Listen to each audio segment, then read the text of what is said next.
তো hi friends, সবাইকে জানাই গুড মর্নিং। তো সবাই কেমন আছেন? আশা করছি ভালো আছেন, বাট আমি ভালো নেই, কয়েকদিন ধরে জ্বরে ভুগছি। তো আজকে জ্বরে এসেছি আমি আর আমার ভাই দুজনে মিলে সে আপনাদের চেনা পরিচিত গোসাই বাবার মন্দির। তো আপনারা সবাই জানেন যে গোসাই মন্দির আহ, খুবই একটি বিখ্যাত মন্দির,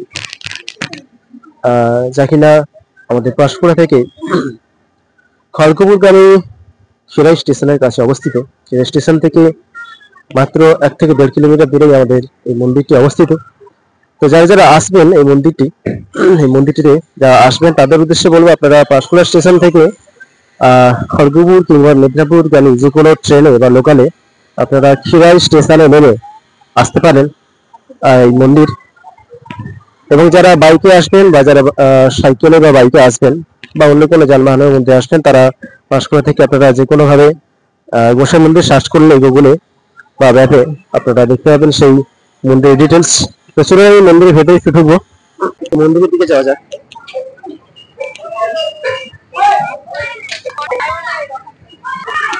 তো আমি এখন যেখানে আসি একদম মন্দিরের সম্মুখে, মন্দিরটা একটু দেখো ভাই।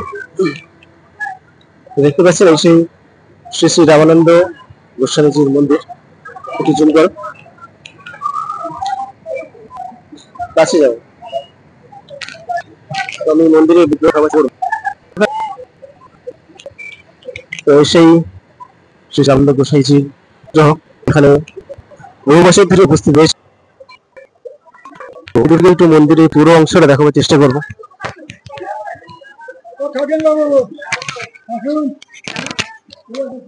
দেখতে পাচ্ছেন একেবারে রেল লাইনের সাইডেই অবস্থিত। যা যা খড়গপুর কিংবা মেদিনীপুরের দিকে যায় তারা অনেকে মন্দিরটি দর্শন সম্বন্ধে রয়েছে।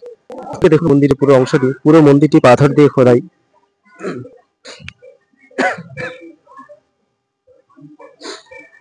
মন্দিরের বাম দিকে রয়েছে একটি সুন্দর জায়গা, যেখানে কিনা যারা হৈলুট করেন বা হৈলুট দেন বা বাতাসে হৈলুট দেন তাদের জন্য একটা সুন্দর জায়গা করা আছে। এখানে ব্রাহ্মণ কিংবা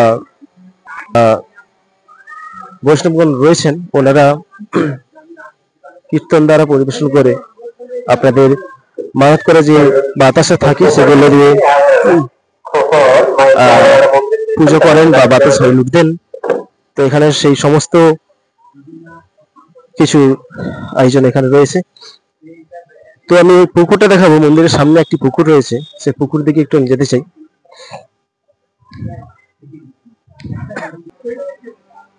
দেখতে পাচ্ছেন পুকুরটি কিন্তু একেবারেই ছোট, পুকুরটি একেবারেই ছোট, কিন্তু পুকুরের দেখতে পাচ্ছেন একটা গার্ড করা আছে, একটা জায়গা বেঁধে দেওয়া আছে যে এই জায়গার বাইরে যাওয়া যায় না।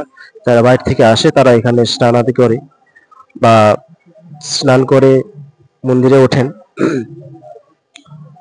তো দেখতে পাচ্ছেন বাচ্চারা নেমেছে স্নানের জন্য। তো কথিত আছে যে এই পুকুরে যারা স্নান করেন তাদের নাকি অনেক পুণ্য অর্জন হয়। তো যাই হোক, আহ পুকুরটি অনেকটাই ছোট, তবে বর্ষাকালে পুকুরের জল অনেকটাই বেড়ে যায়। আর এখানে রয়েছে একটি নিম গাছ, যেখানে যারা যারা মনস্কামনা পূর্ণ করেন বা যারা মানত করেন তাদের উদ্দেশ্যে তারা ধাগা বাঁধেন। এমনকি কথিত আছে যে এই পুকুর থেকে এক ডুবে হাতে করে যে অংশটি ওঠে বা যে জিনিসটি উঠে সেটা কোনো মাটি হতে পারে কিংবা কোনো পাথরের টুকরো কিংবা যে কোনো আসবাবপত্র, সেটি দিয়েই এই মানত করা যে খুমসি বা যে সুতো পাওয়া যায় সেই সুতো দিয়ে বেঁধে মনের মনস্কামনা জানিয়ে, ভগবানকে মনস্কামনা জানিয়ে এখানে ধাগাটি বেঁধে দেওয়া হয়। তো অবশ্যই মানুষের মনস্কামনা পূর্ণ হয়। বহু বছর ধরে এখানে চলছে এই মন্দিরের পুজো। তো এখানে একটু মন্দিরটার দিকে দেখো, কয়েকটি নিয়ম বলে দিই। পূজা চলাকালীন